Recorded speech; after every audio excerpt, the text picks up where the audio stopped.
Well, I have to say, I am so pleased to be here. I have waited 10 years to tell this story. I remember after 9/11 when my CIA handler, Richard Fuse, told me that there really wasn't going to be much of a 9/11 investigation. And we were going to try to keep the people calm. That's what he said. We're going to keep them calm. And I said, what do you mean? He said, well, we don't really need them to know everything that we were doing before 9/11. And I said, well, why? What do you think what do you think's going to happen when they find out that you didn't tell them the truth? Why don't you just tell them the truth right now? And he said, well, that's not really what they want to do. So I had, I had different ideas. I will tell you straight off the bat that right after 9/11, my CIA handler received a $13 million payoff from the 9/11 investigation that was supposed to be money used for the Iraqi, to secure Iraq's cooperation. And I ended up getting indicted on the Patriot Act. I was the second non-Arab American ever indicted on the Patriot Act after Jose Padilla. And my crime was in opposing terrorism and going to Congress, and I had spoken to the staff of Senator John McCain and Senator Trent Lott, and I had pounded them. I called their chiefs of staff, their legislative directors, and their foreign policy people, and I said, I'm an asset who covered Iraq and Libya at the United Nations, and I have a story to tell, and you need to hear what I have to say. And within 30 days, I am not making this up, this is actually, thanks to the Patriot Act, all of my phone calls to these offices are taped by the FBI, so I can actually prove that they occurred. And I have the dates, I have the actual phone conversations on tape. And within 30 days of those conversations, I woke up to hear the FBI pounding at my door. And I got up out of bed and I looked out the window, and there are men in flak jackets in my porch. And I opened the door, and they come into my house, and they're like, Ms. Susan, and the FBI agent is shaking. He's shaking. And he said, you are Susan Lindauer, you are hereby notified, you are under arrest on the Patriot Act. And I said, what? You have the right to remain silent, anything you say, et cetera, et cetera. He read me my Miranda rights, and I was just like, what are you talking about? I'm making coffee. You know, I'm not a bank robber, I'm not a drug dealer, I'm not a murderer. I haven't broken any laws that I can think of, and I have no idea what you say that I've done. He said, well, your attorney will explain it to you later on. Okay? Okay. That began a 5-year indictment, 5-year nightmare on the Patriot Act. I was never taken to trial. In 5 years, I was allowed 1 morning of testimony with 2 witnesses. The 2 witnesses were a former chief of staff for a congressional member of Congress, and my old friend Park Godfrey, who verified the 9/11 warnings that I'm going to talk about tonight. And I'm going to tell you, and then I'm going to let you guys ask a lot of questions, and I know you're going to have a lot of questions.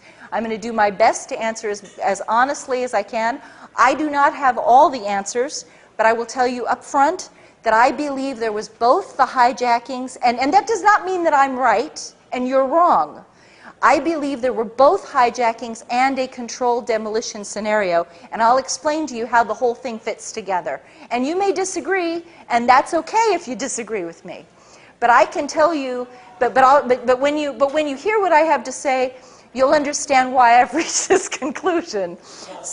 So I believe both of them happened, okay? And it's also very important for you to know that as the 10-year anniversary of 9/11 comes up, no offense, but you guys have no idea what actually happened. This is like the lies are so much bigger than what you know. And it's so much deeper, and it's so much more tragic once you have the truth. So on that note, let me just take you to, I'm actually going to start, I'm going to move you a little bit ahead to remember when George Bush they were counting the votes in Florida. Okay? I'm going to take you back to November of 2000. They had not yet declared that George Bush had won the election. I was having meetings with the full knowledge and permission of the CIA with Iraq's ambassador to the United Nations on resuming the weapons inspections. It is very important for you to understand that this story with 9/11 also ties in deeply to what happened with Iraq. And contrary to everything you were told, the Iraqis were not resistant to weapons inspections. They had a comprehensive agenda. The CIA had already a comprehensive agenda for resolving the entire conflict without war at all. And it involved weapons inspections, cooperation with anti-terrorism, and major financial contracts for U.S. corporations, and oil. And this would be developed over a period of time. But we already had, by November of 2000, we already had an agreement with the Iraqi government. We had a framework agreement that was, at that point, it was undefined, not so well defined, and we had to make it defined. But they had already consented to all of these things. They wanted peace with us. And so by February of 2001, the Iraqis had agreed to invite the FBI to send a task force into Baghdad with authorization to conduct terrorism investigations and to make arrests of terror suspects. This is very important for you to understand. So this is like the background of what you have to know. Okay, in April of 2001, I was summoned to my... this is already happening. The Comprehensive Peace Framework, those discussions are already underway. And I am, at this point, the chief asset covering the Iraqi embassy and the Libya house, both of them, I do both of them, and Yemen and Syria and Egypt and Malaysia. But Iraq and Libya are my primary countries. And so I'm a back channel, which means that the U.S. government gives me messages to give the Iraqis, and then the Iraqis give me messages to give to Washington. So I know everything. Every single conversation is going through me. And I can tell you that in April of 2001, I was summoned to my CIA handler, Dr. Richard Fuse, and he said he had a message for me to deliver to New York at the earliest possible convenience. And the message was this: we are looking for information on a conspiracy to hijack airplanes. We expect the target to be the World Trade Center. We think they're going to fly the airplanes into the World Trade Center.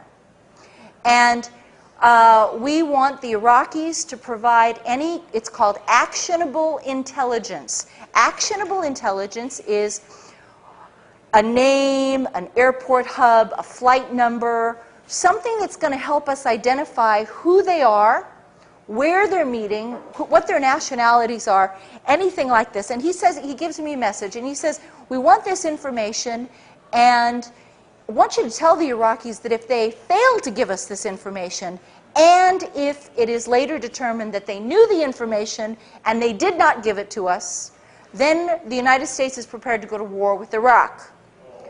Okay, this is April of 2001. Well, I went up to New York, and we were in the middle of these great negotiations. We already had an invitation. From February of 2001, we have an invitation for the FBI to come to Baghdad. So I go up to New York. I'm very pleasant. I'm very polite. There's no reason to be nasty with these people. They want peace. I say, hey, could you please send a message to Baghdad? We'd like this information. If you come across anything, Saddam had been one of our best sources on terrorism throughout the 1990s. Iraq hated terrorism because they believed that they hated Islamic jihadis. He did. Whether you like Saddam or not, whether you hate Saddam or not, he hated Islamic conservatives. He was convinced that they would take advantage of the crumbling of authority in Baghdad under the sanctions, and that they would then try to overturn his government, and the poverty of the people from the sanctions would fuel this problem, would help overturn his government. So he wanted to help us at every turn keep these people, from becoming too powerful. Okay, and so we knew this. So when I go to New York in April of 2001, I'm very friendly, and I say, hey, look, could you send the message to Baghdad? Let them know we're looking for this. Thanks. And the message from the Iraqis in April of 2001 is, hey, send the FBI. We've already agreed to send we've already invited you to send the FBI. Come on. Tell them, just bring them on. Sure. Wow, you didn't know that, did you? Okay, so I go back to Washington, and I get a phone call from Richard. He said, come down to my office. I want to hear what they said. I go down, I said, oh, I was real polite. Yeah, I gave him a message, sure. He said, I didn't tell you to be nice. I told you to tell those, this is going to be on television, right? This is going to be like, okay, well, I'll soft pedal what he said. He was like, you go back to, you stupid goddamn blankety. I told you to tell those SOB MFers, God, GD, blah, blah, blah, blah, blah, screaming, circling me around his conference. I'll never forget it, circling his conference desk, ranting and raving, waving his arms around.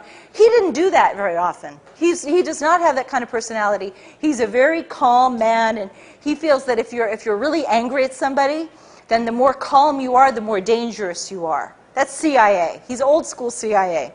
Okay, so he's screaming now. And I go back, he's like, you go back to New York and you deliver the message exactly the way that I told you to deliver the message.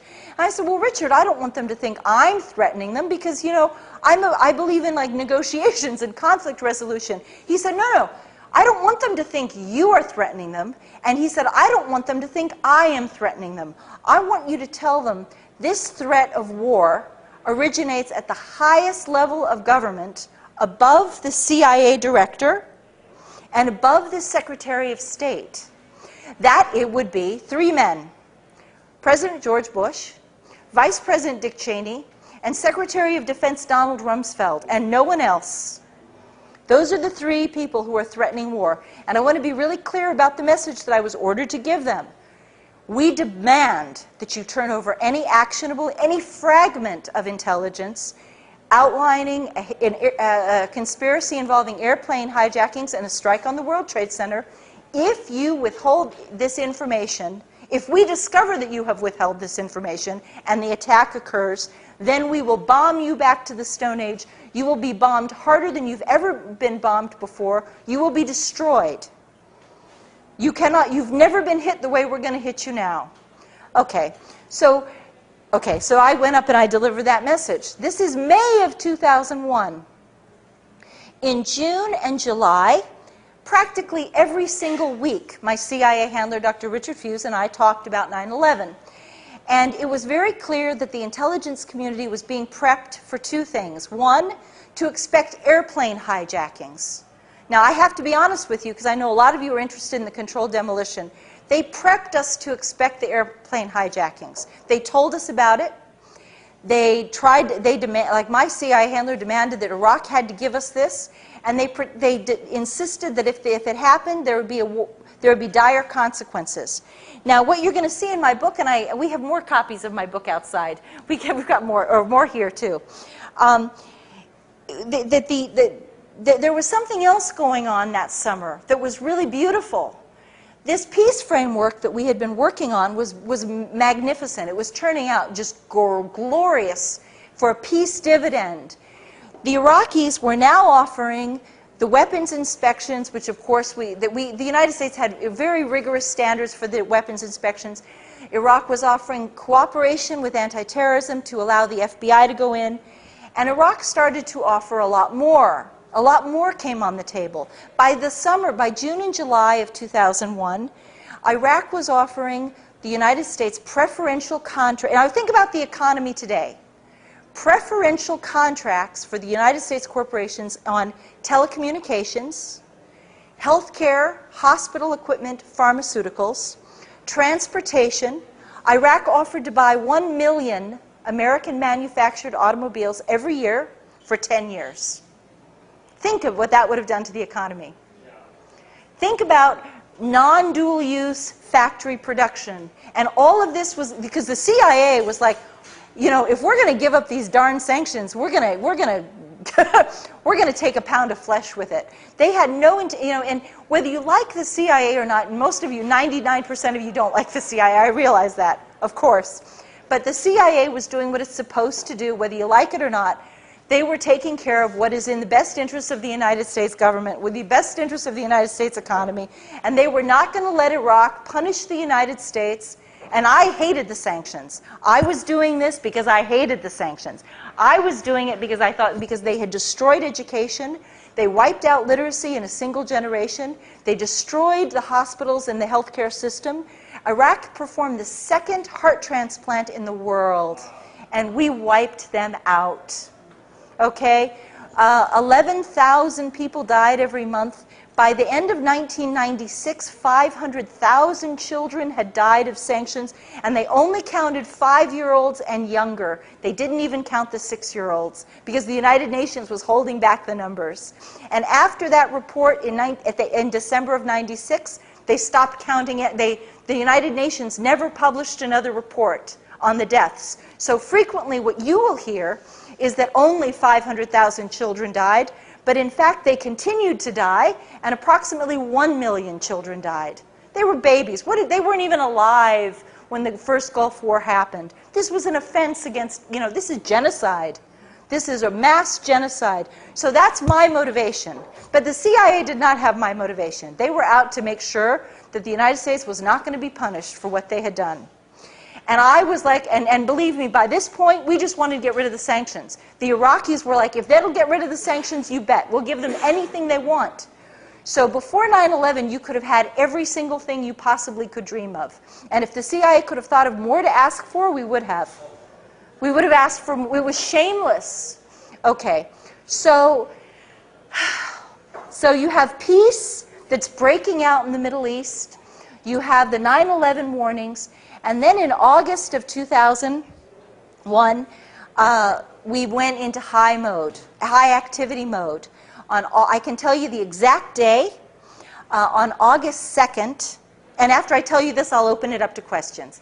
On August 2nd was the Senate nomination hearings for Robert Mueller to head the FBI. He was going to be the FBI director.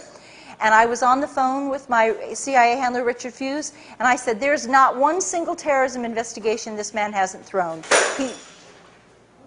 Oops. That's okay. He threw the Oklahoma City bombing investigation. He threw Lockerbie. And I said, this man should not be the FBI director when this next attack occurs. And Richard Fuse said to me, my God, what if there is no FBI director when this happens? I said, do you think it's that soon? Do you think the attack is imminent? He said, oh yeah. He said, it's absolutely just in the next couple of weeks. He said, I don't want, and I said, well, God, Richard, I'll go back to New York right now, and I'll pump the Iraqis and see if they've got anything from Baghdad. I'll see if they have any news for us. And he said, oh my God, Susan, do not go back to New York City. It's too dangerous. We are expecting the use of a miniature thermonuclear device. And they were not afraid that I was going to be hurt by like falling debris in the World Trade Center. I wasn't going to be at the World Trade Center. They were afraid of radiation contamination, like the winds blowing the radioactive stuff. And that's what he was like, don't go up there. We're expecting mass casualties. And I said, well, Richard, you know, I'll go up the day after. This was I can tell you the exact day. It was a Thursday. And I said, I will go up to New York on Saturday and I'll report to you on Monday, and we'll just find out if the Iraqis have anything to give us. I went up to New York. The Iraqis said, ain't got nothing. We don't know. We don't know anything about this. You keep telling us about this. The only way we know about it is because you're talking about it. But we don't have any information to give you. And if we did, we understand the consequences. We know that if we don't help you, you're going to go to war with us if you think we did. And if there was anything we could give you, we would do it. So I go back and I report that on August 6th. On August 6th, there is a memo to the president telling him that this is a high security threat, that it is an emergency level, that it's imminent. Okay. At my meeting with Richard Fuse does something very important. He tells me that because of my direct contacts with Iraq and Libya, I should be the one. I am perfectly positioned, because everyone likes to think that Iraq and Libya are involved in terrorism to begin with. I should be the one to contact U.S. Attorney General John Ashcroft's office. And I should tell them that we're looking for what's called an emergency broadcast alert across all agencies, seeking any fragment of intelligence involving airplane hijackings and a strike on the World Trade Center, identified specifically. And I make that phone call. My conversation was refused is August 6th. Probably August 7th, August 8th, I call them. And immediately I talk to I have a private phone number. See, you guys couldn't get this number, but I have it, okay? I have the number inside the Attorney General's office. I'm not calling a switchboard. I'm calling his private staff, okay? I'm calling his government liaison office. No, that's not true. I call his private internal office. There are about 20 members of his private staff. His legislative director is there, his government relations person is there, but I call inside that office. And they give me the office for the phone number for the Office of Counterterrorism. They say, repeat exactly what you just told us and tell them. I am told that John Ashcroft said, oh, those CIA people keep talking about terrorism, and they keep talking about this darn airplane hijacking, and they're so paranoid, and why do they keep bugging us about it? That's what I'm told they said. But I did what I did. And when I did that, I apparently tripped some wires, because it denied the White House, it denied the Justice Department and the Attorney General's office of deniability, plausible deniability. And that's very important. And that is why they came after me so hard and tried to destroy me utterly, because they could not admit to you that we had absolutely anticipated this thing. We knew it was going to happen exactly as it did go down, with one exception. And here's where and then I'm going to finish this, and then I'll open the floor to questions. What I have learned since then, now all the things that I've told you are things I did directly. So I'm telling you, I'm not relating what somebody else did or a conversation that somebody else had that has been reported to me. This is direct primary knowledge from my own experience. But what I'm going to tell you now is from somebody else, okay? And so I distinguish these two things. I have been told that by somebody who saw the videos that at the World Trade Center on from approximately August 23rd, and it could have been August 22nd, it could have been August 24th. Okay, approximately August 23rd until approximately September 3rd. And again, it could be September 2nd. The spooks can be weird about this stuff. Okay, they could say, well, it wasn't September 4th. So no. No, it could have been September 3rd, okay? It could have been September 2nd. Right? And within a couple of days of this, my friend says that at approximately 3 o'clock in the morning, strange vans, and there were just maybe 3 of them, he said, that not just a couple. The way he put it was a couple of vans. So we're thinking 3, possibly 4, but most likely 3. A couple of vans arrived at 3 o'clock in the morning after the janitorial trucks had left the building. It's very important because they were able to identify the vans according to make, model, color, and there were no markings on the vans. But the janitorial vans did have markings. And so they were able to distinguish that these are not the same vans. And they know how the janitorial trucks left the building, and they actually tracked the paths that the janitorial trucks took to drive home. Like the janitorial workers were driving down certain roads to get over to their houses, and the CIA, or the FBI, the NSA folks tracked those people home. And he was quite convinced that these are not the same trucks. And between the hours of 3 o'clock and 5 o'clock, these trucks had never been in this building before. It was an anomaly. Definitely, it wasn't like it was going on for months and months and it just continued. They showed up for 10 days, 10 or 11 days approximately, then they were never seen again. And that's when they believe they wired the building. And they do believe, and my friend told me absolutely it was a thermate bomb. A thermite bomb with, it was a thermite bomb with potential sulfur in it. The sulfur makes it, the important thing about a thermite bomb is it is an extraordinary heat-reducing bomb. Okay, it takes steel and it creates molten steel. So it takes beams of steel and it turns it into molten steel, and it just everything underneath just sinks into the ground like what you saw. And it is a special U.S. military-grade weapon. Okay, it is a military-grade weapon. It's not something you could make ever in your kitchen or your garage or your living room. It is impossible for you to do this. This is a U.S. military weapon, and so I do believe that helps to explain some of the missing pieces, and I believe this is what happened. They'd known about the terrorist attack for months. There is a long-term advanced knowledge. Assets are being watched. The so-called terrorists, whether you want to think of them as whether they're real, Mohammed Atta was an asset trained by the United States government, supervised by the United States government. And I can assure you that assets, and I'm speaking directly from my own personal experience, assets are heavily controlled individuals.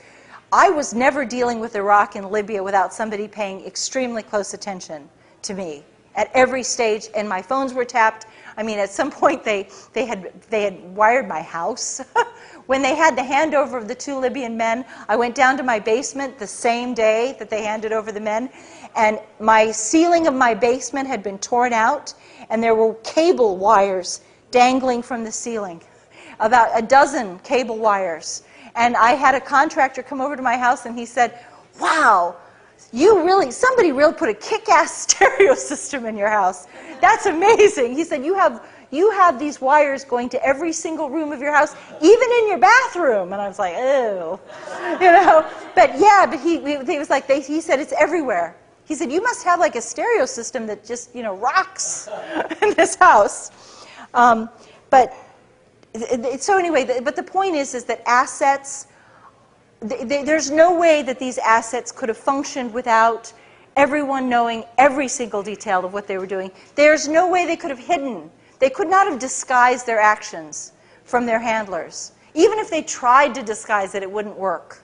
Believe me, it wouldn't work. No, it's impossible. Impossible. And so it's more likely that they were using Mohammed Atta to guide the conspiracy, to track the conspiracy, and then they discovered that they were bozo pilots, they were clowns, they weren't any good at this flying stuff, and now they had an agenda. And the agenda was that when this attack happened, they were going to go to war with Iraq. But oh gosh, we've got a problem now. Because the problem is they're not going to be able to do the job. Uh-oh. Oh, what a bummer. We're not going to be able, see, here's the thing about and I'm speaking now, again, from experience. The 1993 World Trade Center attack killed 5 people. The bombing of the USS Cole killed 12 people. And once the smoke clears and the catastrophe, the chaos is over, and the noise is done, it's pretty, it's like, it's all, there's not a lot of damage that would certainly not enough that would allow a government, a pro-war cabal, to throw itself into a new war with Iraq, which they wanted to do. They'd already decided to do it. And so that is the motivation. The thing is, there can never be any police officer will tell you, there is no crime without a motive and opportunity. And we had both.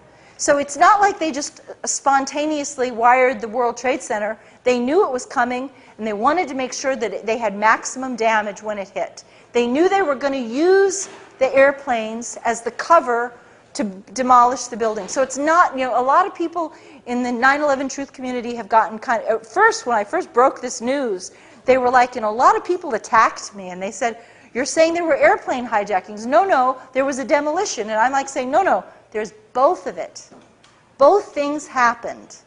They knew this. They knew the airplanes were going to be hijacked, so they used it as a cover for to guarantee maximum destruction because they already knew the consequence of war. So there you have it.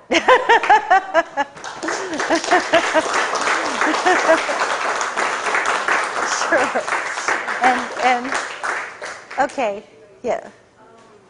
I forget what you said that your job was. You're a go-between. I was what's called an asset. Right. Okay. I was an intelligence asset. I was supervised by handlers for the CIA and the Defense Intelligence Agency. I was not covert. I was covert from your end. Like you guys, the American people had no idea that President Clinton had opened up a back channel because they didn't want you all to know this. But in fact, from the very first meetings that I have at the Iraqi embassy and the Libyan embassy, they were told who I was. They knew that I was a passionate anti-sanctions activist and passionately anti-war. I hated the first Gulf War, had protested the Gulf War, and I wanted to do anything that I could to try to create a communications. They couldn't have a formal communications because of the sanctions. They were officially on the pariah list, and yet they had to have some kind of communications and discussion in order to on terrorism specifically. So my question is, you were a back channel between everybody. I find it odd that your boss doesn't talk to the people in the administration. Oh, they did. They send you over there to yell at people. Well, tell them. I think that he did. I know that he did. I know that he did. Well, what he did was, I believe, and I could be wrong about this, but I believe that he contributed to the White House memo on the presidential directive instruction request. There's a formal term for that. I'm afraid I don't know I can't remember off the top of my head what it is. He did contribute to that, and he had vastly more information than I did. I was getting all my knowledge from him. But the fact that we needed fast turnaround on this because we thought the attack was within a couple of weeks. In fact, the attack didn't occur for another. This was August 6th, and it occurred over a month later. But we thought that the attack could come as early as, the 3rd or 4th week of August. We thought it was imminent. And so, well, he probably did also. Everybody was doing it. See, this is the thing that, no offense, but there was so much discussion about this attack. Everybody was talking about it. George Tenet had some meetings. Other analysts had meetings at the White House that Condoleezza Rice has conveniently pretended didn't happen. But there was a lot of knowledge, and the fact that I would be able to get the Attorney General's attention, the staff attention, by saying I'm in direct contact with Iraq. That's kind of like a bona fide thing that in the CIA. That's they call it bona fide. So more information to them is better. Yeah, exactly. We were, and it wasn't like a supervisory thing. At that point, they wanted someone with direct contact, because I had direct contact with the events, and I could cite that and say, you need to listen to me, because I spoke with the Iraqis on Saturday, and I need to tell you this. You see what I mean? So I'm sure he also did. I know he did other things too. Okay. In the course of your talk, what I haven't heard is any real evidence that there was a genuine jihadi plot. Maybe that's in your book, but you haven't said anything to show me that such a plot existed. In fact, the impression I get from the evidence that you presented about what your bosses were talking about and what was going on in the U.S. government is that the U.S. government was trying to create a predictive situation with this attack. Yes. Which, in my opinion, could well have been the sum and substance of the attack. And that, as I said, I haven't seen anything that you said that shows me that there was a genuine jihadi plot. This is a very good question because it's really questionable that there was a jihadi plot. I do believe there were hijackers. Now, I have to tell you that I do believe there were hijackers. On the other hand, I know that they were, the people that they did identify were assets. Okay? They worked for the United States government. And they were the men who were identified as the hijackers were not jihadis. They were not devoutly religious men. They went to strip clubs, they drank alcohol, they smoked cigarettes, they chased women. Real deep, authentic jihadis would do none of that. They were, you know, and so it's really curious to me as to what their, and I don't have an answer for you, unfortunately, but what their final minutes must have been on this earth. What did they think they were doing? I truly do not know. I don't know if they thought it was just a training exercise. I don't know if they thought, I just don't know. But I do not believe they were real jihadis. One other point. You say that there was a point in midsummer 2001 when the CIA and elements in the U.S. government may have become concerned that having planned this event, prepared for it, that the alleged jihadi pilots weren't going to be able to accomplish the goal. Yeah. Well, now, according to the official version of 9/11, they did accomplish the goal of flying the airplanes into the buildings. And so, do you think that the CIA made a mistake and underestimated the talent of these pilots? Well, here's the thing. They did fly into the building, of course, they did. And they could have been on automatic pilot. That makes sense. We know that there was a heightened GPS and heightened cell phone activity that is very unusual.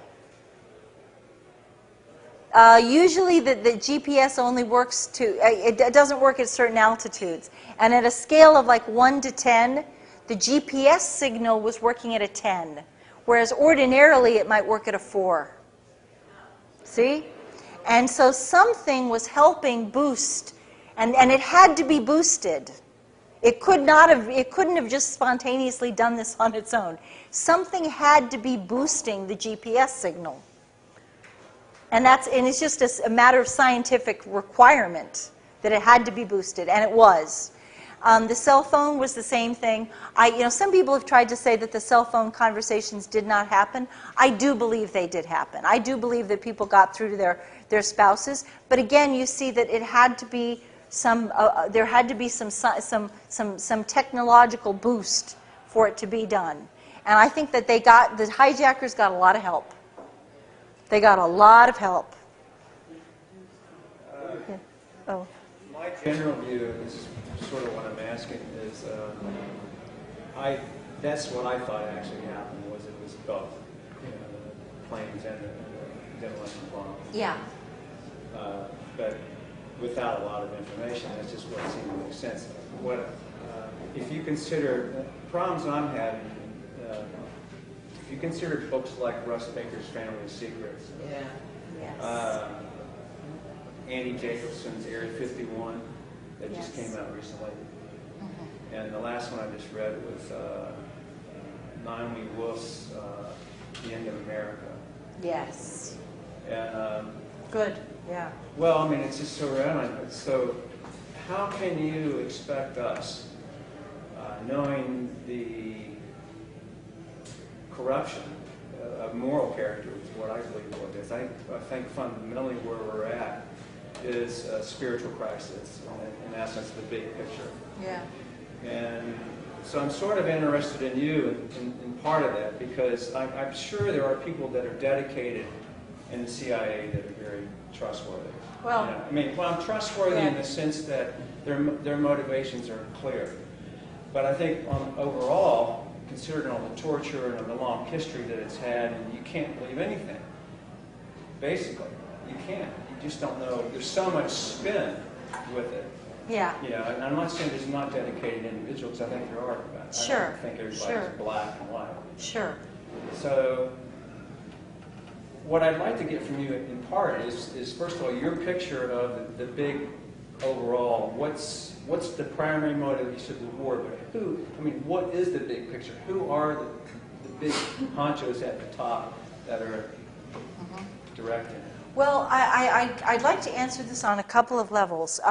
First of all, the CIA has a long track record of doing false flag operations on itself. And one of the reasons that I may be more trustworthy is that I was an asset, not a CIA director. My CIA handler received $13 million tax-free. Didn't even have to pay $1 in taxes. Is that not the sweetest thing you've ever heard in your life? From the 9/11 investigation of emergency appropriations that were intended for the Iraq to secure Iraq's cooperation. And he took the money, and you've never heard him speak. And when I was under indictment, my own CIA handler refused to speak to my attorneys for 5 years. If he had spoken to my attorneys at any time at all, we could have ended my indictment entirely. But the other thing is that the reason you should trust me is because I paid for this. I was locked up in prison on a military base for a year, and I was held under indictment for 5 years.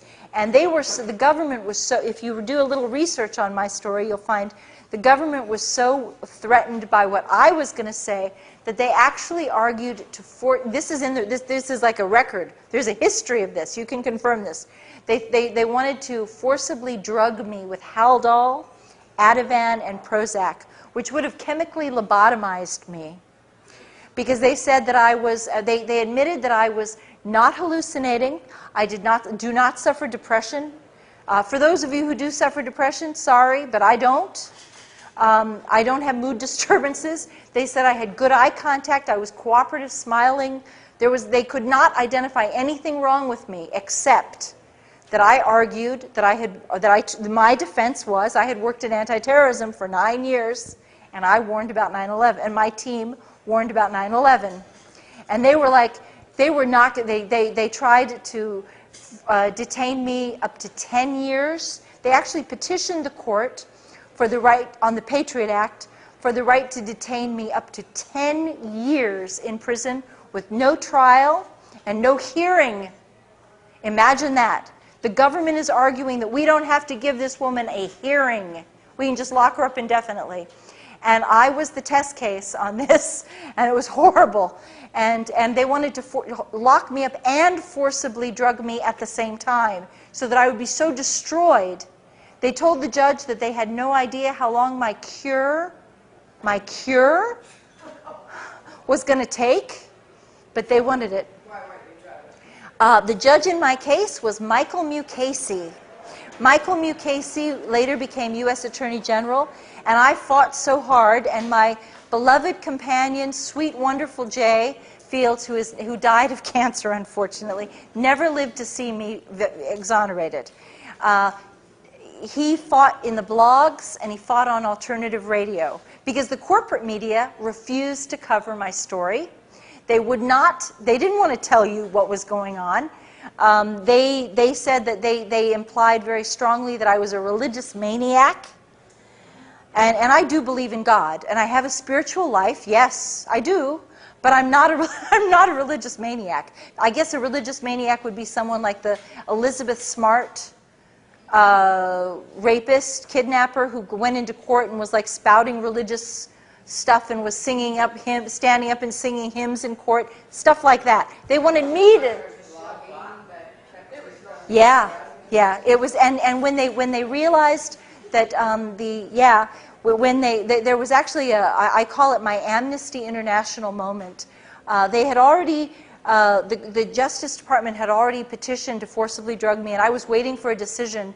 And one morning, I was locked up in prison at this point. I had been held on Carswell Air Force Base for 8 months, and then I was moved to the Metropolitan Correctional Center in New York for 4 months. And one morning, at 5:30 in the morning, the guard wakes me up, he shakes me, he said, "You're going to court today." And I'm like weeping. I'm thinking that they've got the decision and they're going to like send me back to Carswell to be drugged, and I'm hysterical. I was absolutely hysterical. And I get into the courtroom, and I'm in a holding cage that's about the size of this table. And they come in, my attorney comes in and he says, "Oh my God, someone has started a blog on your case and people are writing your judge. They're writing Judge Mukasey. You got to tell your friend to stop doing this." I was like, "Never, no, no way." And I was like, "We are and literally I grabbed the bars. I was like, "We are never going to stop. We are going to fight to defend this Constitution. You are breaking the law.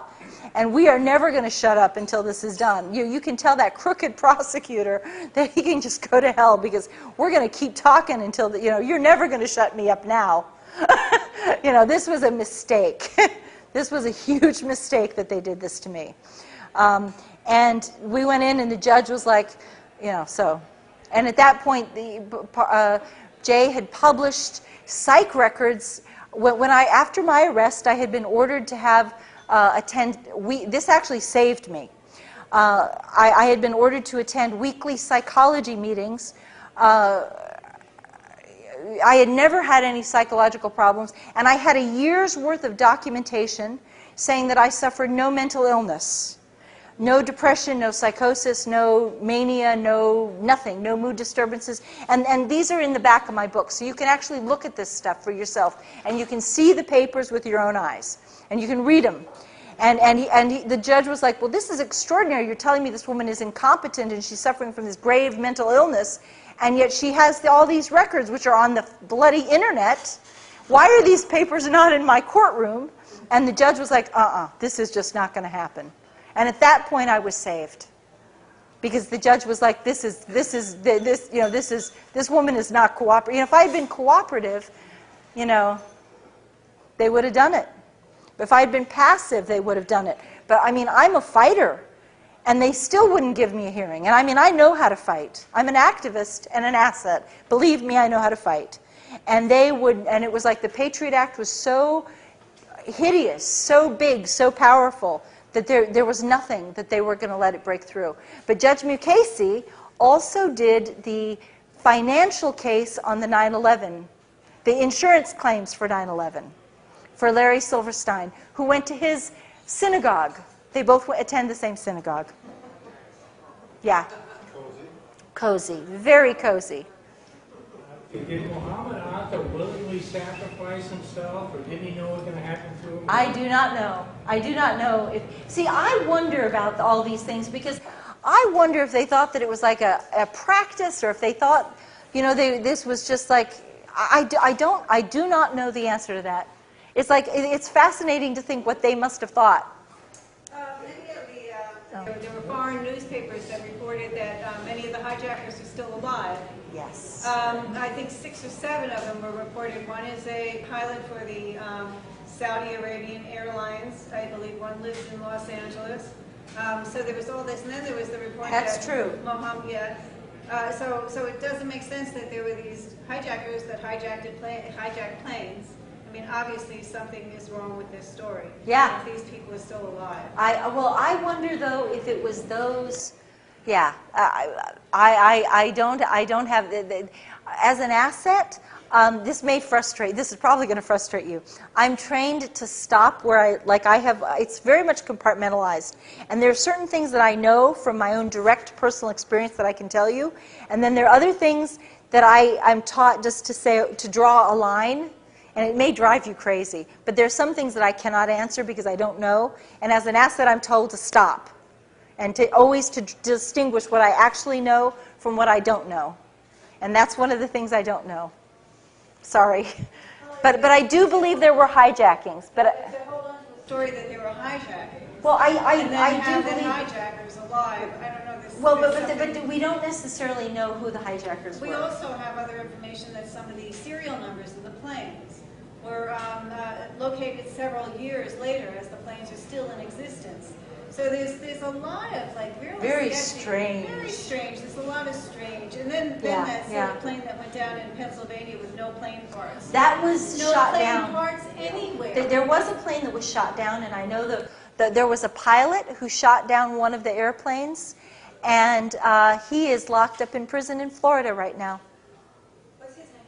I don't know. I could get it for you. I will get it for you. I've been told his name before, and I'm actually doing a radio interview with Michael Herzog tomorrow, who's the one who told me about the guy, and I will get that information, and I will pass it to our friend over here, and we'll get that to you.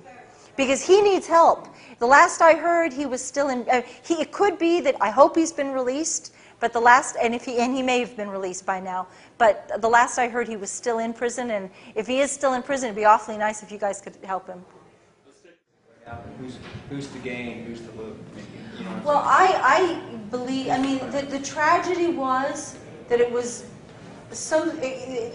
Before 9/11 ever happened, they already knew about this peace framework, and they already knew that they could have, the United States would receive no punishments at all or no punishments. They would not face any problems because of the years of support for the sanctions. The Iraqis wanted the sanctions off so badly that they were going to give the United States everything that they could have wanted. So this is even going on before 9/11 happens.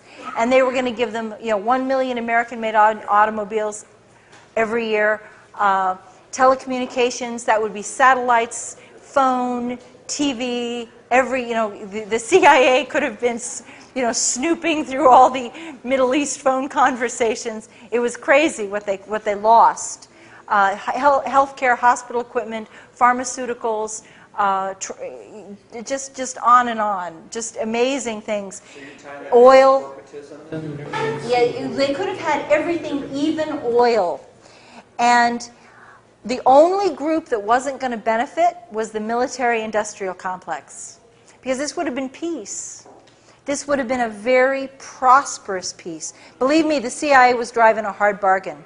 Anything that we could think to add, and I have to say, again, I'm anti-sanctions, so I know that a lot of people would say, well, that's not fair to do to the Iraqis, and I agree with you.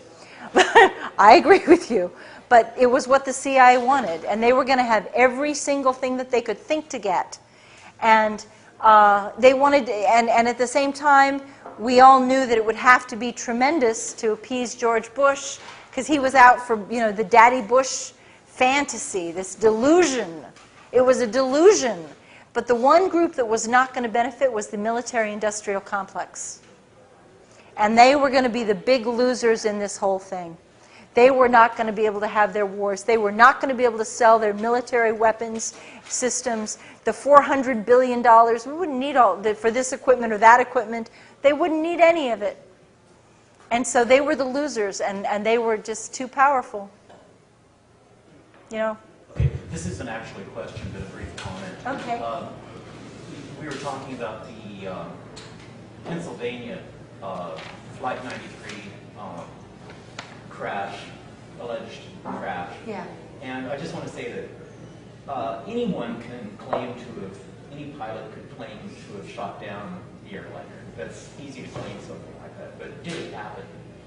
And I just want to point out that not only was there no plane debris at the alleged crash site, but neither was there a debris field anywhere else. And we know from incidents like Lockerbie that when a plane blows over land, it leaves a debris field. But there was no debris field to be shown. Well, it's also the Pentagon. It's also the Pentagon. I do not believe that the Pentagon was hit by an airplane. I mean, they're saying all that debris suddenly was magically just removed. There was no airplane there either. So it's there's still a lot of questions about 9/11 that I cannot answer for you, and I'm sorry. I wish these are good questions you're asking, and it's not like I'm trying to blow you off. There's just some things I don't know. But hopefully I'm going to give you enough new information that you'll be able to put some more pieces of it together.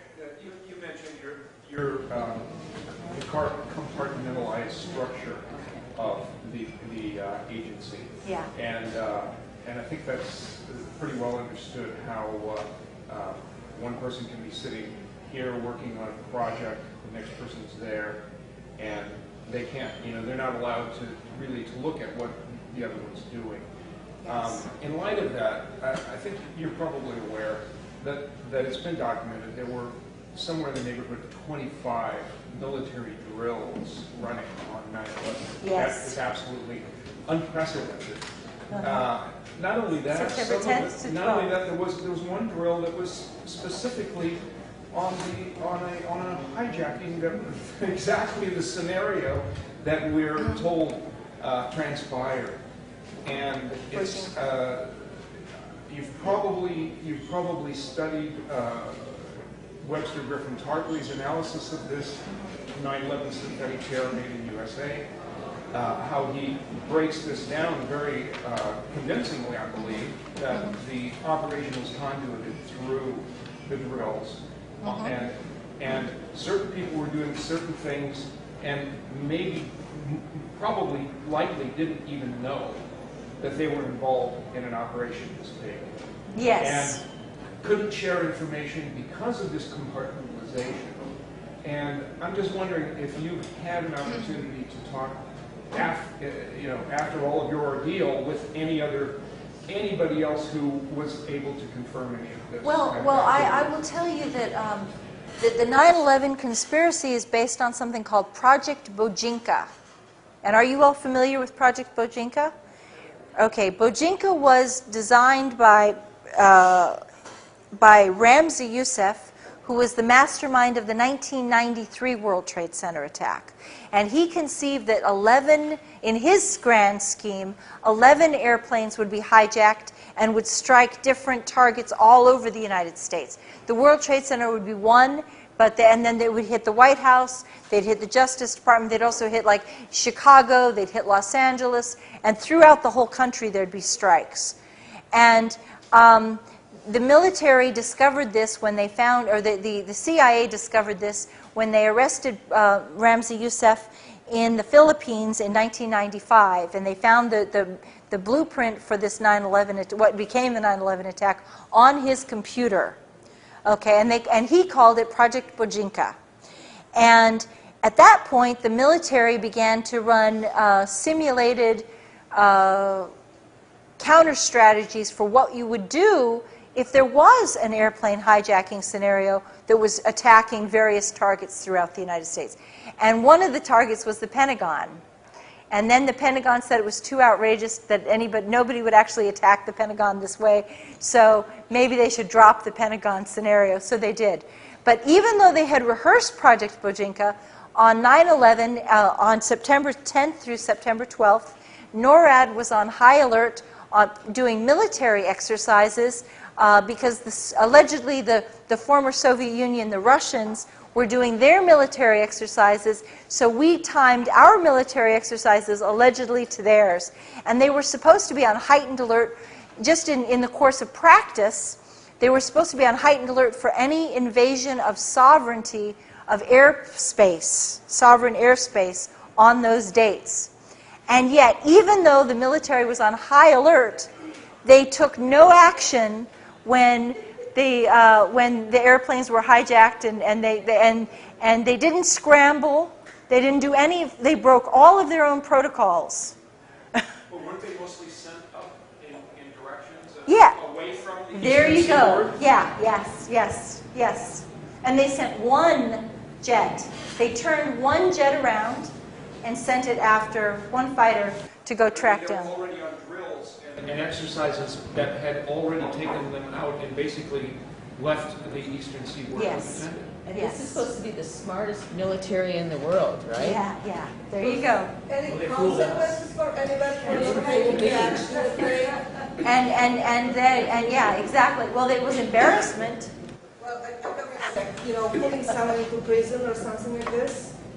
Well, other than me and the guy who was allegedly flying the plane that was involved in the shooting down 93, who they don't want you to know about who's been, who was held in prison for a couple of years at least. And I don't know if he's out or not. I mean, they gave him a real hard time. So, yeah. Susan, could you remind me again what the sanctions were for in Iraq? And two questions. And then I just wanted to get clear about what you were arrested for. Good. The sanctions were on to punish Iraq for allegedly having weapons of mass destruction. And they said that they would keep the sanctions on Iraq until all weapons of mass destruction were confirmed to have been destroyed. Now, it appears that they were actually destroyed by the end of 96 or 97, but the United States was, had an ulterior agenda, which was they were not going to let go of the sanctions until Saddam was out of power. But what had happened was, by the year 2000, while Bill Clinton was still in office, the international loathing for sanctions had become intense. 2 million people had died from sanctions. Between 1.7 million and 2.2 million had died. And the international community was violating the sanctions. The German pilots were and Jordanian pilots were, and actually it was coming from all over Europe. Germany was the first, and they had pilots fly humanitarian supplies over the air through sovereign airspace and land at Baghdad airport, and then a whole bunch of other countries followed suit, and they were all like, we're not going to do this. This is wrong. It is immoral. It is a crime against humanity, and we recognize that. And so at that point, the CIA, I wanted to do it, but at that point, the CIA knew that they were losing control of the situation and that they better step in and do something. And I wanted to end the sanctions, so I was glad the pilots were doing this. But the CIA was very, very expedient. It was politically expedient. They were losing control of the situation. They wanted to take back their power. I was arrested for, I was accused of several things. One, I was accused of acting as an unregistered Iraqi agent because I had delivered a letter to my cousin, who was the chief of staff to George Bush, telling him that the war in Iraq would be catastrophic, and begging him and outlining several of the consequences, like democracy would throw power to Islamic fundamentalists, and there would be a rise of terrorist attacks, and the Iraqi people hated the sanctions, and they would hate America for having done all this, and if they could get their hands on America, it would just be a very ugly, brutal occupation, and they'd fight us. That was my letter. I went to jail for that. And they also accused me of they called it unlawful financial transactions. I was accused, I'm not making this up, of allegedly eating 3 lunches, I'm not making this up, 3 lunches with Iraqi diplomats totaling $92.92. We have the receipts. And they called that a felony. I was accused there were secret charges against me, which we have deduced. We were never allowed to know what they were. See, on the Patriot Act, let me just tell you a little bit, because I think this is a good opportunity to explain.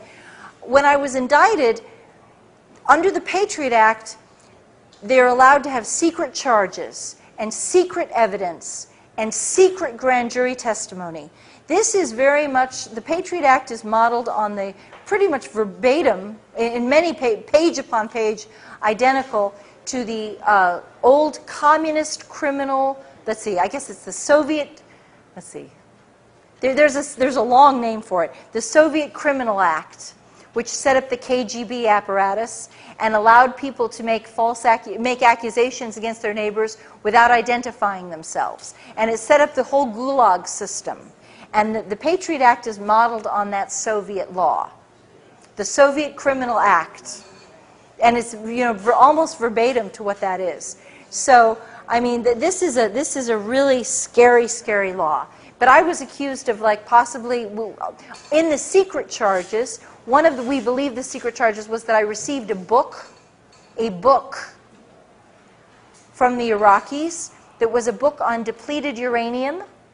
And that was considered classified because if we were to tell American soldiers about the health risks and the rise of cancer rates and birth defects, then it might demoralize American soldiers. Okay? And another thing was is that Saddam's government tried, I'm not making this up, another secret charge was that we believe, well, because I know what I was doing in the periods when of these like different, they'd have a date, and I would know approximately what I was doing on that date. And so another one was that the Iraqis tried to give the Bush administration several $100,000 in campaign contributions so that during the presidential election, because they wanted to show that they wanted to be friends with America. And I had reported that to my defense intelligence handler. He was like, holy shit, you got to tell the Iraqis not to do this. You got to make them not do this. And because it reminded them all of the Asian fundraising crisis under Clinton. And he said, don't they watch C-SPAN? Don't they know they're not supposed to do this? And he said, you go back and you tell them that if we find out they gave money to the Republican Party in this campaign, we're going to bomb them. We're going to, but see, at this point, Iraq had been bombed so many times, you couldn't threaten them with bombing anymore because they'd already been attacked. How are you going to like impress on people who, oh, you're going to bomb us again? Okay, sure, you know. So. Maybe rewind to earlier in the talk. 20 minutes. But I just wanted to know how you knew that Mohammed Atta was a CIA asset. That's been very well established. They've admitted that he was a CIA asset. So could you send me to like a reference or something so I'd be able to verify that? Can you find something? I will find a reference for you and give it to these guys and yeah, sure. I'll get you some references on that. But it has been verified that he was. And he received some military training too. Sorry. So, you know, look on the audience here. We're pretty old. Do you go to I'm sorry. No, that's okay. I'm sorry. Do you go to universities or high schools, or because, you know, young people can steer things up, you know, and do some major changes, you know? Do you do that, or they say, no, you cannot do that? Well, actually, I've really just started doing this because my book came out just 6 months ago. And so I've done a lot of radio, and I've done a lot of blogging, and which is more youth, I guess, more younger. I don't know if that's not fair. That's not really fair to say that it's younger people. But I do a lot of radio and a lot of people, a lot of new media stuff. I would love to do that. I would love to do that. If I can get, this is really my first kind of book tour. So, but I would love to go to college campuses. I'm just kind of figuring out how to do it. Because part of the problem is the corporate media will not cover my story at all. Even when I was locked up in prison, one of my favorite stories, I know you guys all love Amy Goodman, but Amy Goodman told Amy Goodman, oh, okay. Yeah. Well, you gotta hear what she did to me. When I was locked up, my boyfriend called her and talked to her producers and said, please, you know, Susan is the cousin of the chief of staff to the president. She covered the Iraqi embassy. She warned about 9/11. She's locked up on a military base on the Patriot Act, and they're refusing to give her a hearing.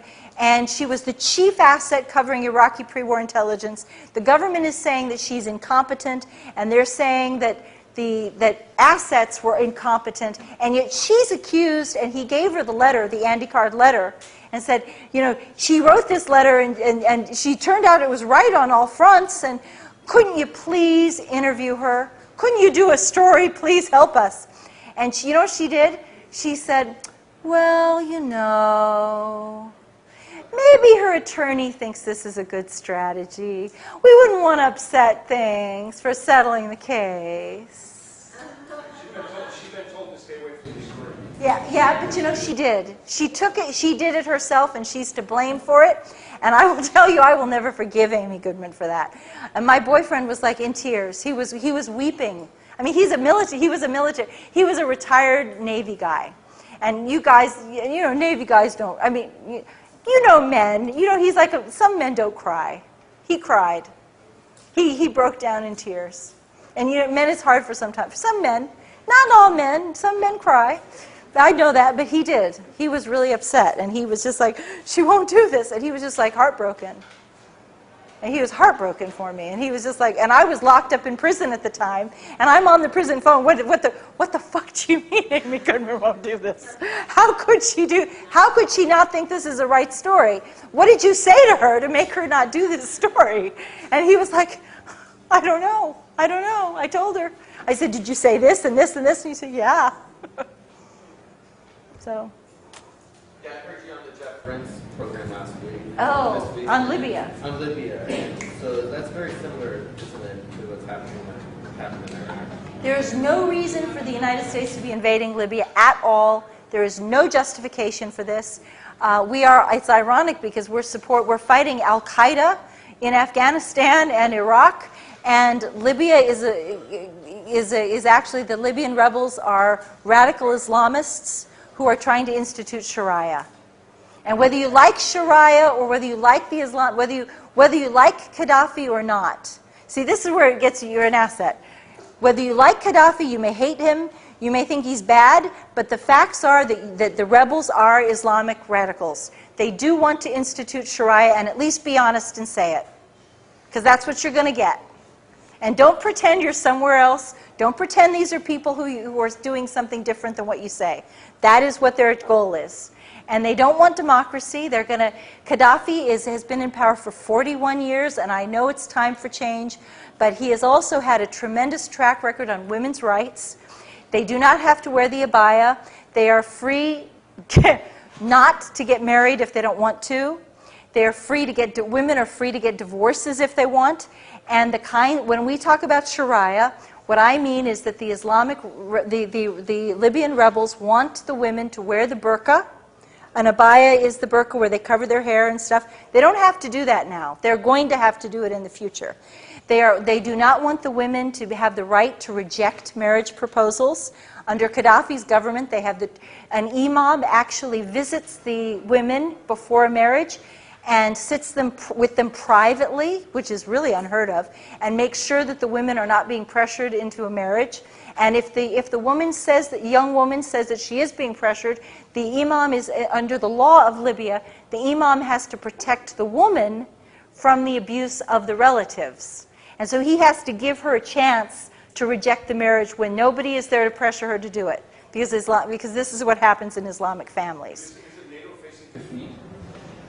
Right now there is a counter-coup going on in Libya, in Benghazi, and there's all kinds of dramatic stuff that's happening.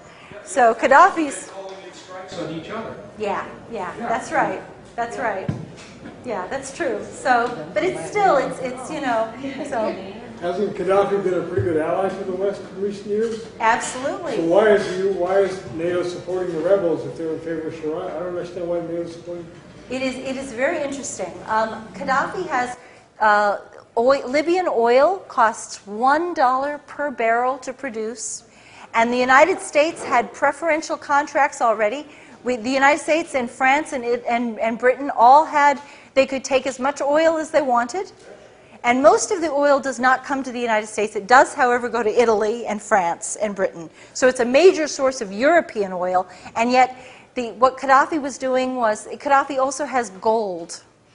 And I think it's very interesting that we have this major financial crisis, and now we're attacking a country that has both oil and a huge private reserve of gold on its own land, and like 500 I would have to double check this fact, but it's like 500 tons of gold in its bank vaults. 143. 143, I stand corrected.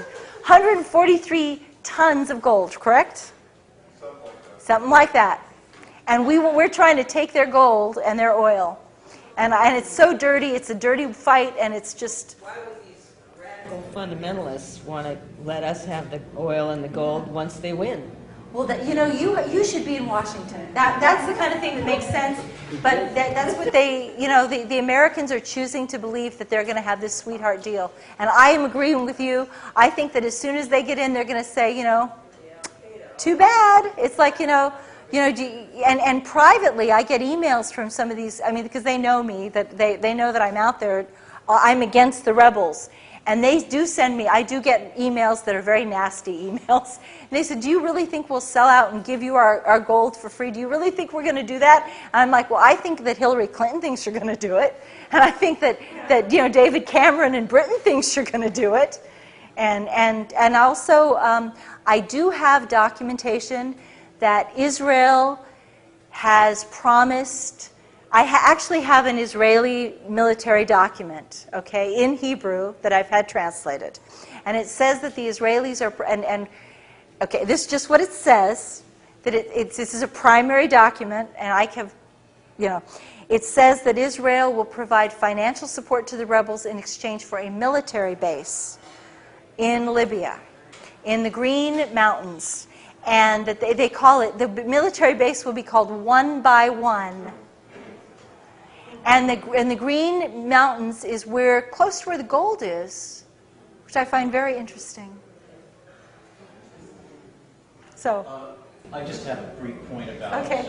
There's one woman who's had her hand all night. Okay.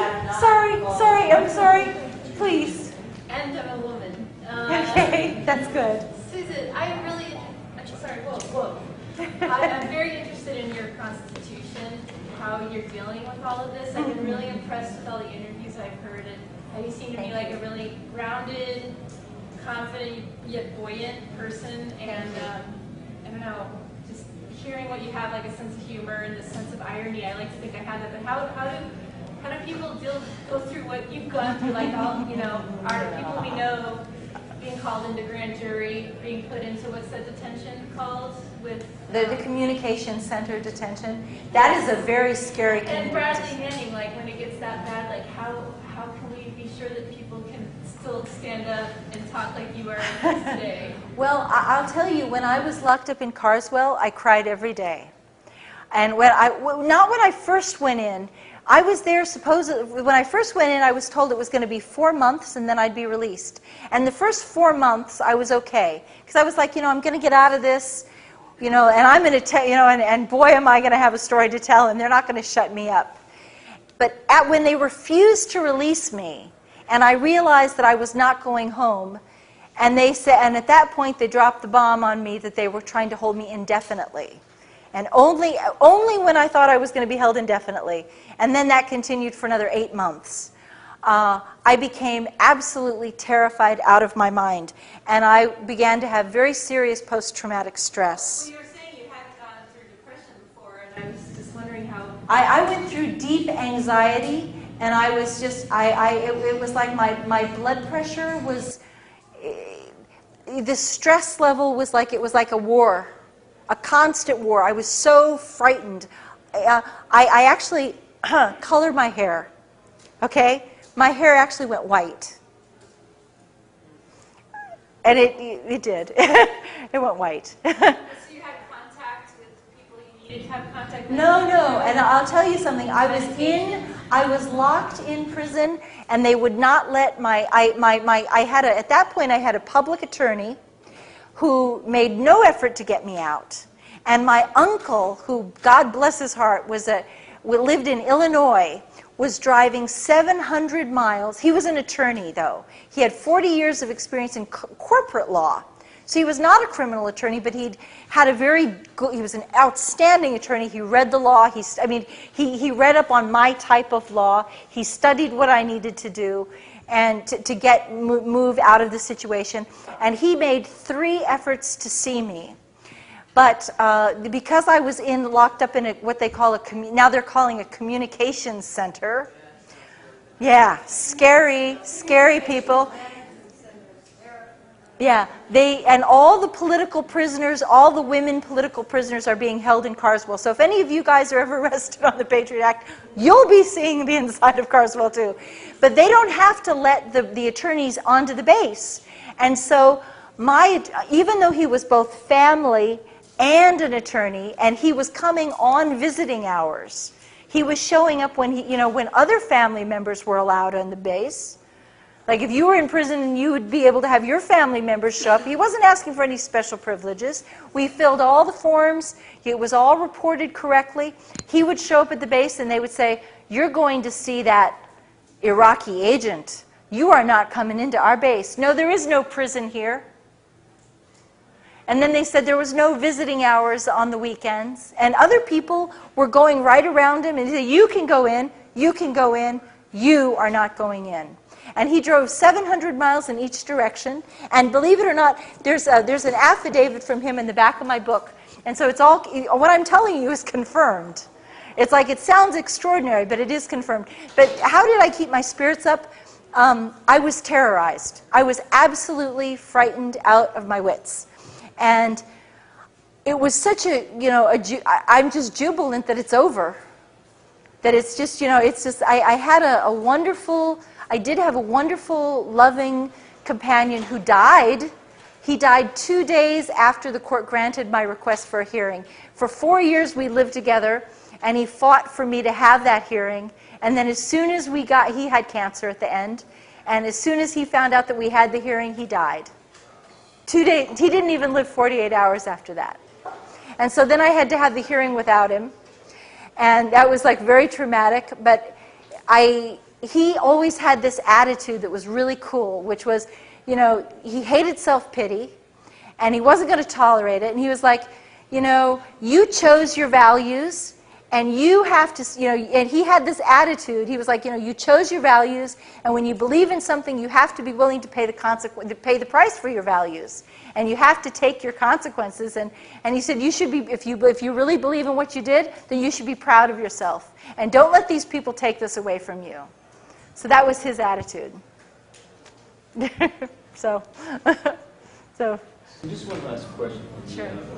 I'm just not familiar with the word asset. And Robin asked that question too. Can you just help me clarify what that really is? Is that like a secretary? No. An asset is like an operative. It's like a field operative, except an asset is the one. An asset is a human asset is the eyes and ears that goes into the situation, into the room, and has direct contact with events. So assets are that's why assets are trained to be very, we are trained to be very observant of the full situation and to be very descriptive of what we're doing. And we're trained not to change what we've seen for any reason. And that was a real threat to the Bush administration, because it's just like you don't ever change your story. Because the detail that you think is small, that you think you might compromise, could turn out to be very important, because you are compartmentalized. And you're like seeing a picture of this. And they need to know what this is. They need to see what you see right here. Even if you don't know what's over there or what's over there, they have to know that this here that you're reporting is as accurate and precise as possible. That's a spot. Yeah. Except that basically, with the exception in this situation that the Libyans and the Iraqis both knew who I was from the first day that we went in. And the reason that the Libyans knew immediately, once I told the Libyans, it was over. I mean, you can't ever take it back. And that was that my CIA handler, Dr. Richard Fuse, was involved in the Lockerbie case, and he wanted to be a witness testifying in the Lockerbie case. And so we were starting, before I ever went to the Iraqis, we started talks for the Lockerbie trial with Libya, and we wanted the Libyans to know that if they would accept the trial, that his testimony would help exonerate their people. So then I had to tell them who I was. And so they knew, but I remember the first conversation I had with Mr. Amara at the Libyan embassy. He's like, we want to know why you are here. This is a very important question. It requires a very important answer. And so he was like, we want to know, what the heck are you doing? Because people just didn't, in 1995, when I established contact with the Libya house, people just didn't wander into the Libya house. Believe me. And if I had not been an asset, the FBI would have arrested me the minute I came out of there. So they were told not to touch me. So After you were locked up for a year, and then it was 5 years total that you weren't allowed to say anything? Well, 5 years I was under indictment. Okay. So when you're under you're not indictment, allowed to anything say you say can and will be used against you in a court of law. However, what they had done was very clever, because when I was released from prison, the corporate media told everybody I was crazy. I had been declared, quote, incompetent to stand trial. And so I must be, there must be something really wrong with me, so most people wouldn't listen to what I had to say anyway. What happens in the next 4 years? And No, then no, it did was- anybody I was- say anything when you were starting to come out with this? And have you ever heard from anybody at your Mr. whatever his name is at the CIA again? Well, very good questions. I was actually under indictment for 18 months before I got sent to prison, and then I was held for a year. So when I'm released from prison, that's actually the halfway mark of my case. Then I found another attorney, and it took him about another 18 months. It took try to understand what I'm saying to you. 2.5 years I'm under indictment, and I'm released from prison. For another 18 months, the court refuses to grant me a hearing after I've been released from prison. Because I get another attorney, he says, I can take her case, I can work with this woman. As far as I'm concerned, she is competent to help me assist in this defense. She is capable of assisting in her own defense if I'm taking it. He went into court, he stood in front of the judge, he assured the judge that he could work with me, this was not going to be a problem. Because the reason anyone's declared incompetent is if they're not capable of helping their attorney in the case. What kind of court was it? U.S. Federal Court, Southern District of New York. The first judge was Judge Michael Mukasey. He then retired, and a new judge took over, Loretta Preska. Her husband worked for Daddy Bush. There's a surprise. So after that, what happened until now? Oh, and then so we did have the hearing in June of 2008, right before the presidential election in November. And we had begun having, doing radio, people like Michael Herzog at Oracle Broadcasting, Republic Broadcasting. The internet radio was giving me a lot of attention. And they were like, and they were helping to defend me. And when we had my witness testified in court about the 9/11 warnings, then it exploded out more. But again, the most people, but on the internet, people who pay attention to the internet do know this story. And then they began to talk about it a lot more. But then my case continued another year. And my CIA handler, I'm told, has said that he's very sorry for he thinks it's really a shame what they did to me. He feels sorry for me. He does not feel sorry for what he did, but he says that I'm very sorry that they screwed Susan. But he didn't give me any money for my legal defense. Did you hear anything from anybody about the book?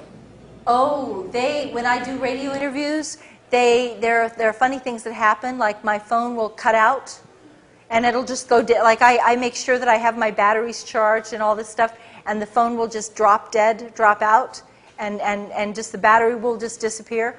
Or if they can't kill the phone call, sometimes there'll be like a loud beeping noise, beep, beep, beep, and all the way through an hour interview without stop.